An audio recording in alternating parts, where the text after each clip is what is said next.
صلی علی سیدنا محمد وعلی آل سیدنا محمد وبارک وسلم۔ کھانے سے متعلق اللہ کے نبی صلی اللہ علیہ وسلم کی ایک حدیث پاک پر بات چل رہی تھی، جس میں آپ صلی اللہ علیہ وسلم نے کھانے کے 3 آداب بیان فرمائے ہیں۔ حضرت عمر بن ابی سلمہ رضی اللہ تعالی عنہ اللہ کے نبی صلی اللہ علیہ وسلم کے سوتیلے بیٹے تھے۔ وہ فرماتے ہیں کہ آپ صلی اللہ علیہ وسلم نے ارشاد فرمایا کہ جب کھانا تمہارے سامنے آئے تو کھانا کھانے سے پہلے تم اللہ کا نام لو، یعنی بسم اللہ الرحمن الرحیم پڑھو۔ اور دوسرا ادب یہ بیان فرمایا کہ اپنے دائیں ہاتھ سے کھاؤ۔ اور تیسرا ادب یہ بیان فرمایا کہ برتن کے اس حصے سے کھاؤ جو تمہارے بالکل قریب ہے، ہاتھ بڑھا کر ادھر ادھر مت کھاؤ۔ آپ صلی اللہ علیہ وسلم نے اس حدیث پاک میں کھانے کے 3 آداب بیان فرمائے ہیں۔ تو 2 آداب پر تو الحمدللہ میں کچھ عرض کر چکا ہوں، اور تیسرا ادب جو ہے وہ بہت اہم ہے کہ اب برتن کے اس حصے سے کھاؤ جو تمہارے قریب ہے، آگے ہاتھ بڑھا کر ادھر ادھر سے مت کھاؤ۔ یہ بہت اہم ادب ہے، اور اس کا ایک سیدھا سادہ مطلب تو یہ ہے کہ جو برتن کا حصہ ہمارے سامنے موجود ہے اب اس میں سے کھائیں۔ اور اس کو اگر ہم ذرا کچھ تفصیل سے میں کچھ عرض کروں، یا ہم اگر اس کو گہری نگاہ سے دیکھیں تو اس کے کئی مطلب نکلتے ہیں۔ اور اس کا ایک مطلب تو یہ ہے کہ اپنا حق کھاؤ، دوسروں کا حق نہ کھاؤ، یہ بھی اس کا مطلب ہے، اور بہت اہم مطلب ہے اس کا۔ تو بہرحال جب انسان اپنے آگے سے کھائے گا، ایک تو جو کھانا ہے اپنے آگے کھانے سے وہ کھانا بدنما نہیں ہوگا، بدداغ نہیں ہوگا۔ مثلا ایک پرات میں چاول پڑے ہیں یا کچھ اور چیز پڑی ہے، تو اب اگر انسان اپنے آگے سے کھانا شروع کر دے آہستہ آہستہ، تو جو کھانا بچ جائے گا وہ کھانا خراب معلوم نہیں ہوگا، محسوس نہیں ہوگا، وہ بدداغ نہیں ہوگا، بدنما نہیں ہوگا، وہ کھانا بالکل محفوظ ہو جائے گا۔ اور اگر دوسرا انسان اس کو کھانا بھی چاہے تو وہ کھا لے گا۔ اگر انسان ہاتھ ادھر ادھر بڑھا کر ایک لقمہ یہاں سے اٹھا لیا، دوسرا وہاں سے اٹھا لیا، تیسرا کسی اور سائڈ سے اٹھا لیا، تو وہ سارے کا سارا کھانا جو ہے وہ خراب ہو جائے گا۔ اور اگر کوئی انسان اس کو کھانا چاہے تو اس کو کراہیت ہوگی، وہ کھا نہیں سکے گا، وہ پھر سارے کا سارا کھانا ہمیں ضائع کرنا پڑے گا، وہ اللہ کا رزق جو ہے وہ ضائع ہو جائے گا۔ تو بہرحال ایک حدیث پاک میں اللہ کے نبی صلی اللہ علیہ وسلم بیان فرماتے ہیں، ارشاد فرماتے ہیں کہ جب کھانا رکھا جاتا ہے تو پھر اس کے درمیان میں اللہ تعالی کی طرف سے برکت نازل ہوتی ہے۔ کھانے کے درمیان میں اللہ تعالی کی طرف سے برکت نازل ہوتی ہے۔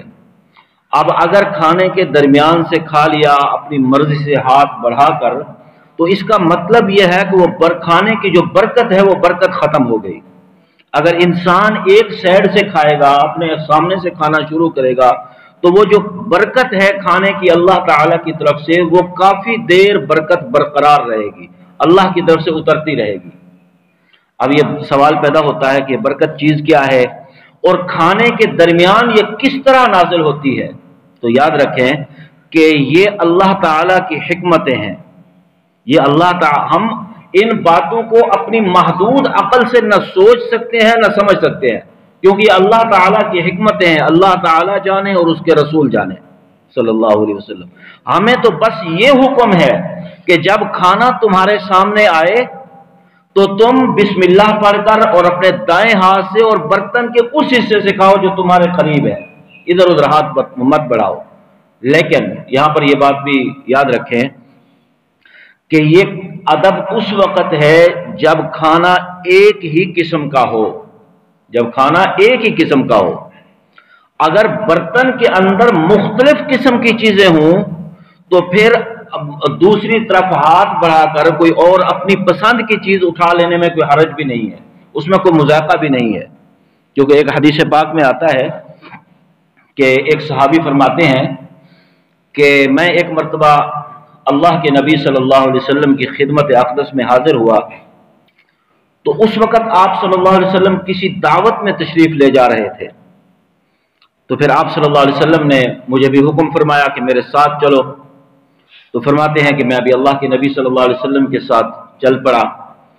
تو جب ہم وہاں پر پہنچے تو وہ صحابی فرماتے ہیں کہ ہمارے سامنے سرید لایا گیا، سرید، اور سرید اس کھانے کو کہتے ہیں کہ جو شوربے کے اندر روٹی کو بھگو کر ایک چوری سی بنا دی جاتی ہے، تو اس کو عربی زبان میں سرید کہتے ہیں۔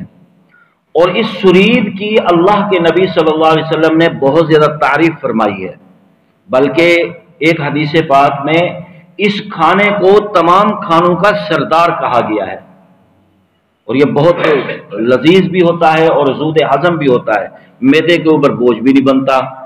بلکہ ایک حدیث مجھے یاد آ رہی ہے، اس کو مفہوم کچھ اس طرح ہے کہ آپ صلی اللہ علیہ وسلم نے فرمایا کہ حضرت عائشہ رضی اللہ تعالی عنہ کی فضیلت بیان کرتے ہوئے آپ صلی اللہ علیہ وسلم نے فرمایا کہ عائشہ کو عورتوں کے اوپر ایسے فضیلت حاصل ہے جیسے سرید کو تمام کھانوں کے اوپر۔ تو بہرحال تو وہ فرماتے ہیں صحابی کہ ہمارے سامنے سرید لایا گیا، اور جب ہم اس کو کھانے لگے تو پہلا کام تو میں نے یہ کیا کہ میں نے بسم اللہ نہیں پڑھی، اور پھر دوسرا کام میں نے یہ کیا کہ میرا برتن میں سے جہاں سے میرا دل چاہتا تھا میں اپنی مرضی سے لقمہ اٹھا کر کھا لیتا تھا۔ تو جب اللہ کے نبی صلی اللہ علیہ وسلم نے میری یہ حالت دیکھی، عادت دیکھی، تو آپ صلی اللہ علیہ وسلم نے فرمایا کہ جب تم کھانا شروع کرو تو کھانے کے شروع میں اللہ کا نام لو، بسم اللہ پڑھو، اور پھر فرمایا کہ برتن کے اس حصے سے کھاؤ جو تمہارے قریب ہے، ادھر ادھر ہاتھ بڑھا کر مت کھاؤ۔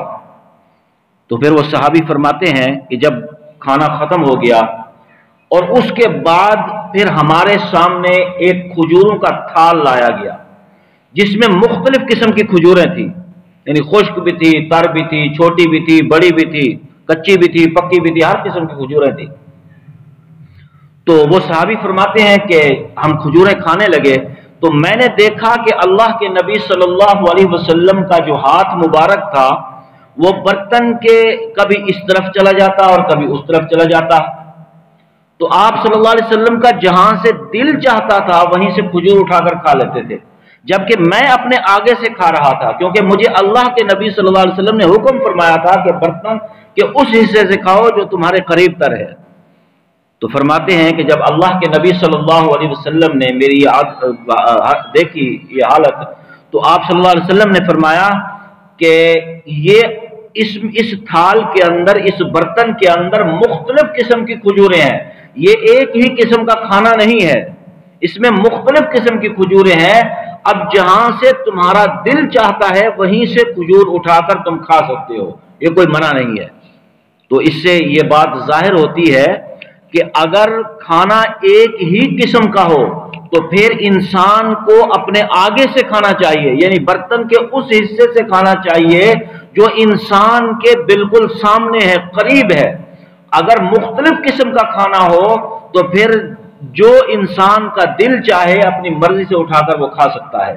تو بہرحال ایک حدیث پاک میں آتا ہے، ایک صحابی فرماتے ہیں کہ حضرت عبداللہ بن زبیر رضی اللہ تعالی عنہ کے دور حکومت میں ہمارے اوپر ایک مرتبہ قحط پڑا، اور یہ حضرت عبداللہ بن زبیر رضی اللہ تعالی عنہ کا دور حکومت بھی آیا ہے جو بہت مختصر تھا۔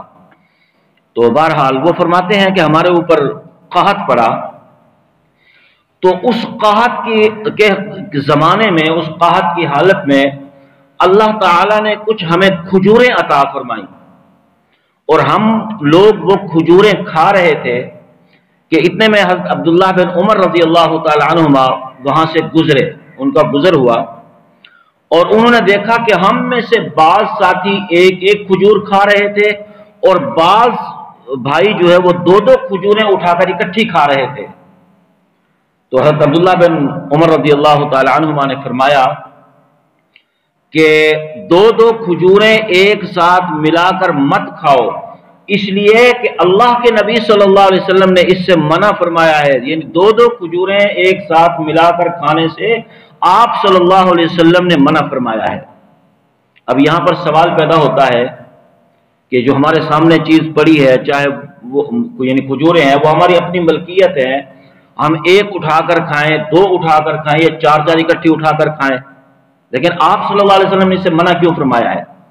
तो इसका जवाब यह है कि अल्लाह के नबी सल्लल्लाहु अलैहि वसल्लम ने इसलिए मना फरमाया है कि जो खजूरें खाने के लिए रखी हैं उनमें सब लोगों का बराबर मुश्तरक हक है। अगर उनमें बाज लोग तो एक एक खजूर उठाकर खाएंगे और कुछ लोग दो दो खजूरें उठाकर खाएंगे, तो दो दो खजूरें उठाकर खाने वाले दूसरे लोगों का हक मार रहे हैं। इसलिए अल्लाह के नबी सल्लल्लाहु अलैहि वसल्लम ने मना फरमाया कि अगर कोई मुश्तरका चीज हो और सब लोग उससे फायदा उठाते हों, तो उस मुश्तरका चीज से कोई शख्स दूसरे लोगों से ज्यादा फायदा उठाने की कोशिश करे तो यह उसके लिए जायज नहीं, उसके जरिए से वो दूसरे लोगों का हक मार रहा है। और याद रखें कि इस उसूल का ताल्लुक सिर्फ खजूर से नहीं है, इस उसूल का ताल्लुक सिर्फ खजूर से नहीं है, बल्कि हकीकत में जिंदगी के उन तमाम शोबों से इसका ताल्लुक है जहां चीजों में इश्तराक पाया जाता हो, जो चीजें मुश्तरका हो। मसलन मैं मिसालें देता हूं आपको कुछ, कि आजकल हमारे यहाँ दावतों में सेल्फ सर्विस का जो है वो रिवाज है कि खाना जो है वो शहरों में कुछ और है, देहातों में कुछ और है, कि वहां पर बाहर जो है ना वो खाना लगा दिया जाता है और टेबलें एक साइड पर होती हैं, तो लोग अपनी मर्जी से जाते हैं, वहां से जाकर वो खाना डालते हैं प्लेटों के अंदर और टेबल पर ले आते हैं और वहां टेबल पर बैठकर वो खाते हैं। या इसी तरह हमारे यहाँ टेबलों के ऊपर परातों में खाना डालकर वो रख दिया जाता है, वो फिर हर बंदा अपनी मर्जी से वो खाना जो है वो अपनी प्लेटों में निकाल कर खा लेता है। तो अब अगर कोई शख्स, कोई बंदा अपनी प्लेट में बहुत ज्यादा खाना डाल लेता है और दूसरे लोग उसको देखते रह जाते हैं, तो इस उसूल के तहत उसके लिए वो ज्यादा खाना डालना उसके लिए जायज नहीं है। इससे अल्लाह के नबी सल्लल्लाहु अलैहि वसल्लम ने मना फरमाया है। और याद रखें कि अल्लाह के नबी सल्लल्लाहु अलैहि वसल्लम ने इस उसूल के जरिए से अपनी पूरी उम्मत को यह तालीम दी है कि एक मुसलमान का काम ये नहीं कि वो दूसरों का हक मारता फिरे, बल्कि एक मुसलमान का काम यह है कि वो इशार से काम ले, इशार से काम ले, दूसरों के हक के ऊपर डाका ना मारे। मुफ्ती आजम पाकिस्तान मुफ्ती मोहम्मद शफी साहब रहमतुल्लाह अलैह ने एक मसला लिखा है खाने से मुताल्लिक। वो फरमाते हैं कि जब, और ये अहम बात है, ये बड़ी अहम बात है, अपने दिमाग में इसको बिठाएं, दिल के अंदर इसको बिठाएं। वो फरमाते हैं कि जब टेबल के ऊपर खाना आए तो उस वक्त देखो कि टेबल के ऊपर कितने लोग मौजूद हैं। फरमाते हैं कि टेबल के ऊपर उस वक्त देखो कितने लोग मौजूद हैं, और फिर जो खाना आया है अगर वो खाना सब लोगों में बराबर तकसीम किया जाए तो मेरे हिस्से में वो कितना खाना आएगा। वो फरमाते हैं कि उस हिसाब से तुम वो खाना निकाल कर खा लो, अगर उससे ज्यादा निकाल कर खाओगे तो ये इस उसूल के तहत नाजायज है, तुम्हारे लिए जायज नहीं है।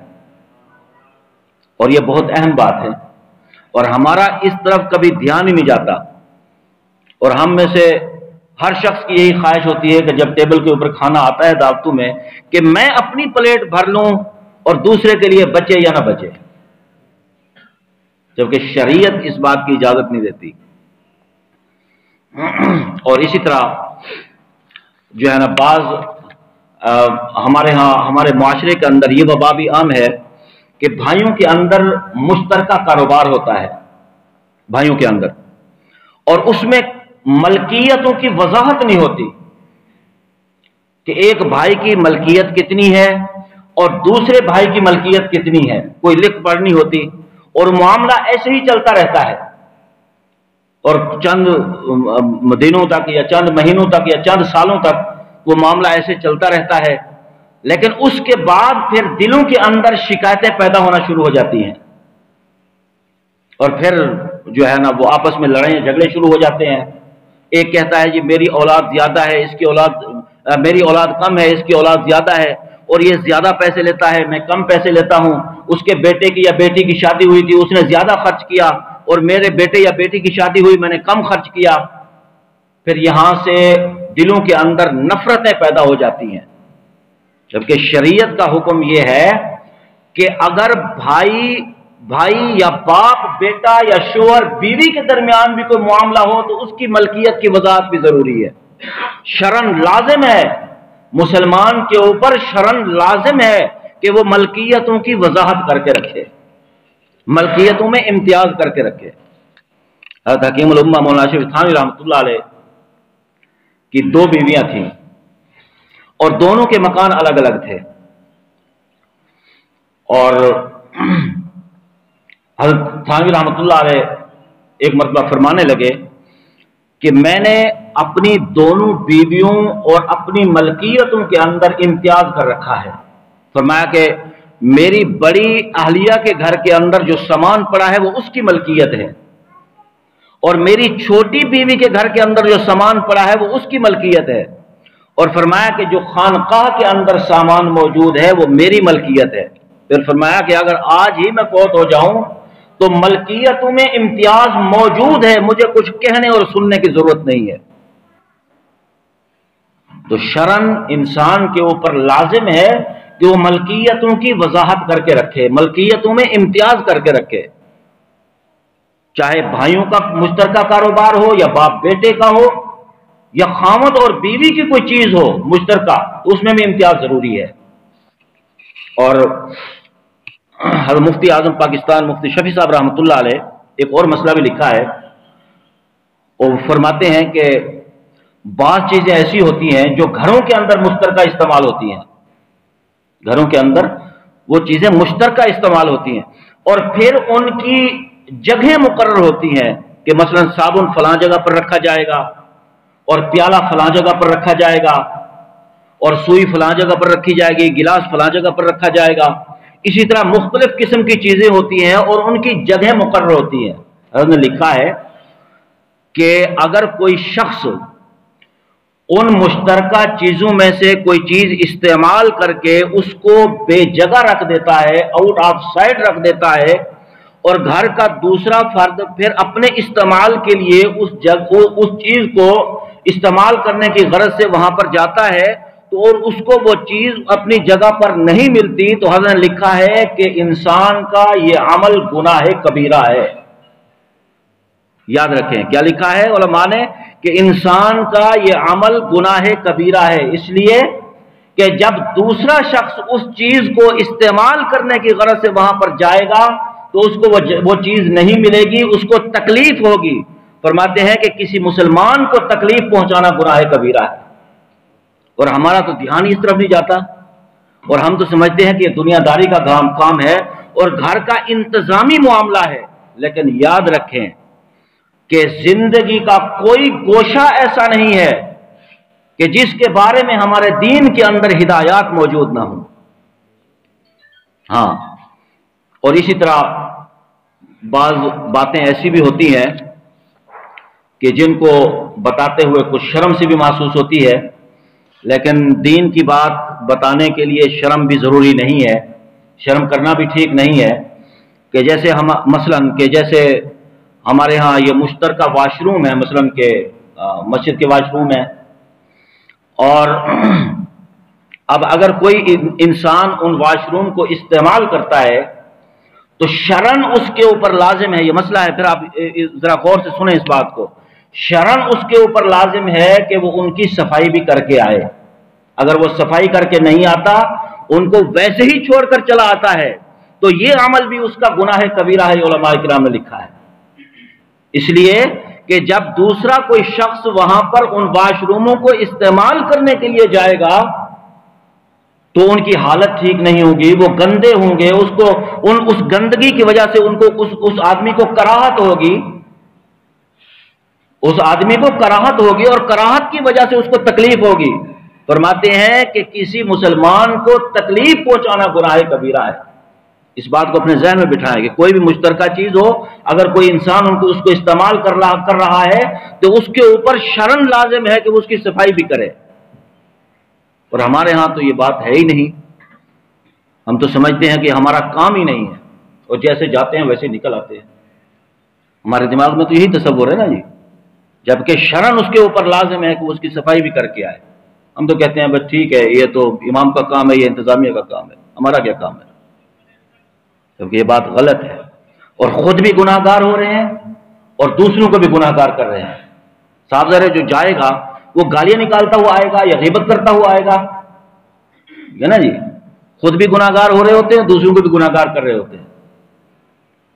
हज़रत शेखुल इस्लाम मुफ्ती मोहम्मद तकी उस्मानी साहब दामत बरकातुहुम फरमाते हैं कि मैं एक मरतबा हज़रत मुफ्ती शफी साहब रहमतुल्लाह अलैह के साथ, अपने वालिद साहब के साथ, मैं एक मरतबा ढाका के सफ़र पर गया बांग्लादेश में। तो फरमाते हैं कि हवाई जहाज़ का सफ़र था और मुझे रास्ते में हवाई जहाज़ का जो गुस्ल खाना था उसको इस्तेमाल करने की ज़रूरत पेश आई। और फरमाते हैं कि मैं गुस्ल खाने में चला गया और जब मैं वापस आया, और ये गुस्ल खाना जो हवाई जहाज़ का गुस्ल खाना होता है उसके अंदर एक इबारत लिखी होती है कि इस, और उसका जो वाश बेसन होता है उसके ऊपर एक इबारत लिखी होती है कि जब आप इस वाश बेसन को इस्तेमाल कर लें तो इस्तेमाल करने के बाद इसको अच्छी तरह साफ कर दे, कपड़े से खुश्क कर दे। वहां पर तौलिया भी मौजूद होता है, ये वहां पर इबारत लिखी होती है और ये कानून भी है। तो फरमाते हैं कि जब मैंने गुस्ल खाना इस्तेमाल कर लिया, मैं वापस आया तो मुफ्ती शफी साहब रहमतुल्लाह अलैह मुझे फरमाने लगे कि गुस्ल खाने के वाश बेसन के ऊपर जो इबारत लिखी है वो तुमने पढ़ी है? तो फरमाते हैं कि मैंने जवाब दिया, हाँ अब्बा जी मैंने पढ़ी है। तो फरमाया कि ये वही बात है जो अक्सर मैं तुम लोगों से कहता रहता हूं कि दूसरों को तकलीफ पहुंचाना गुनाह कबीरा है और दूसरों को तकलीफ से बचाना यह हमारे दीन का हिस्सा है। दूसरों को तकलीफ से बचाना यह हमारे दीन का हिस्सा है। और जो इन गैर मुस्लिमों ने इख्तियार कर लिया और जिसके नतीजे में अल्लाह ताला ने उनको दुनिया के अंदर तरक्की अता फरमा दी और हमने इन बातों को अपने दीन से खारिज कर दिया और अपने दीन को नमाज, रोजे, हज, ज़कात, मस्जिद और मदरसे तक महदूद कर दिया, जिसकी वजह यह है कि आज हम तनज़्ज़ुली और पस्ती की तरफ जा रहे हैं। हमें बिल्कुल इन आदाब का बिल्कुल ख्याल नहीं होता। और याद रखें कि अल्लाह ताला ने इस दुनिया को आलम असबाब बनाया है, आलम असबाब। इस दुनिया के अंदर जैसा भी हम करेंगे वैसे ही अल्लाह ताला उसके नताइज पैदा फरमाएंगे। मुफ्ती मोहम्मद तकी उस्मानी साहब दामत बरकातुहुम फरमाते हैं कि मैं एक मरतबा लंदन में गया। लंदन में तो वहां पर आगे मैंने किसी और शहर में जाना था और ट्रेन का रास्ता था। मैं सफर कर रहा था तो रास्ते में मुझे वॉशरूम की जरूरत पेश आई, जो ट्रेन का वॉशरूम होता है। तो फरमाते हैं कि मैं उठकर वॉशरूम की तरफ गया तो देखा कि एक अंग्रेज खातून दरवाजे के ऊपर खड़ी हुई है और मैं समझा कि शायद वॉशरूम खाली नहीं है, ज़ेर इस्तेमाल है। तो फरमाते हैं कि मैं वापस आकर अपनी सीट के ऊपर बैठ गया और मैं थोड़ी देर देखता रहा। मैंने देखा कि ना कोई अंदर से बाहर आ रहा है ना कोई बाहर से अंदर जा रहा है। तो फरमाते हैं कि फिर मैं उठकर गया तो मैंने देखा कि दरवाजे के ऊपर वो फट्टी लटक रही थी जिस पे लिखा था कि गुस्ल खाना खाली है, वॉशरूम खाली है। तो फरमाते हैं कि मैंने उस औरत से कहा कि ये गुस्ल खाना तो खाली है, अगर आप अंदर जाना चाहती हैं तो चली जाएं, वरना मैं चला जाता हूं। तो वो औरत कहने लगी कि मैं अपनी जरूरत के साथ इस गुस्ल खाने में गई थी, लेकिन मैं उठकर वापस आई तो इतने में ट्रेन जो है वो स्टेशन के ऊपर रुक चुकी थी। मैंने अभी इसकी सफाई नहीं की थी कि स्टेशन के ऊपर ट्रेन रुक गई।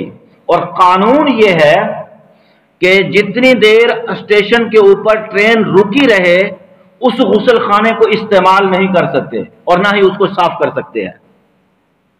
तो वो कहने लगी कि मैं अब इस इंतजार में हूं कि ये ट्रेन चले तो मैं इसकी सफाई करूं और सफाई करके मैं अपनी सीट पर वापस जाऊं, फिर कोई अंदर इसको इस्तेमाल करने के लिए जाए। तो फरमाते हैं कि उस वक्त मुझे मुफ्ती शफी साहब रहमतुल्लाह अलैह की बात याद आई कि दूसरों को तकलीफ से बचाना यह हमारे दीन का हिस्सा है जो इन गैर मुस्लिमों ने इख्तियार कर लिया है, लेकिन हमने उसको छोड़ दिया है। اور یہی وجہ ہے کہ آج ہم دنیا میں ذلیل و خوار ہو رہے ہیں۔ اور یاد رکھیں، اچھی طرح سمجھ لیں کہ یہ دنیا اسباب کی دنیا ہے، اسباب کی دنیا ہے۔ اگر یہ باتیں غیر مسلموں نے اختیار کر لی اور ان پر عمل کرنا شروع کر دیا تو اللہ تعالیٰ نے ان کے حق میں فیصلے کرنا شروع کر دیے، اور ہم نے اگر چھوڑا تو آج ہم ذلیل و خوار ہو رہے ہیں۔